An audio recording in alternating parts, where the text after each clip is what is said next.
আপনি কি কখনো ভেবে দেখেছেন পৃথিবীর সবচেয়ে পবিত্র ঘর কাবা শরীফ কেন চার কোণা ঘনকিউব আকৃতির?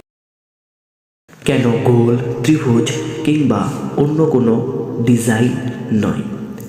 এটা কি শুধু একটি সাধারণ গঠন, নাকি এর পিছনে লুকিয়ে আছে গভীর ধর্মীয় ও ঐতিহাসিক রহস্য? আজকের এই ভিডিওতে আমরা জানব কাবা শরীফের আকৃতির আসল কারণ। কাবা শরীফ শুধু একটি ইমারত নয়, এটা পুরো মুসলিম উম্মাহর কিবলা, যেদিকে মুখ করে পৃথিবীর কোটি কোটি মুসলমান নামাজ আদায় করে। কিন্তু আশ্চর্যের বিষয় হলো এই পবিত্র ঘরটি দেখতে খুব সাধারণ ঘনকির আকৃতির। কোনো গম্বুজ নেই, কোনো অলঙ্কার নেই। তাহলে প্রশ্ন আসে, কেন এমন? ইসলামী বিশ্বাস অনুযায়ী কাবা শরীফ মানুষের নিজের ডিজাইন নয়।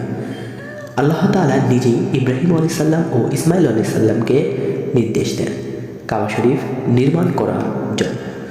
কুরআনে বলা হয়েছে, আল্লাহ যেভাবে চেয়েছেন কাবা শরীফ সেভাবেই নির্মিত হয়েছে। এটাই সবচেয়ে বড় কারণ।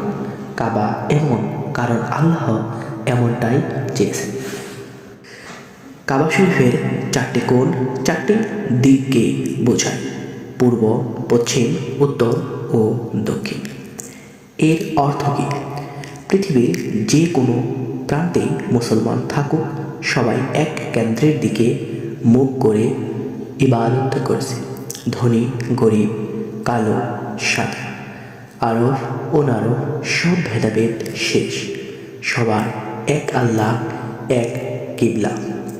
ঘনকের আকৃতি বাস্তব দিক দিয়ে খুব কার্যকর। লক্ষ লক্ষ মুসলমান একসাথে তাওয়াফ করে, তবুও সবাই চারপাশে ঘুরতে পারে। যদি কাবা গোল হতো, ভিড় বেশি হতো, ফ্লোর ঠিক থাকতো না।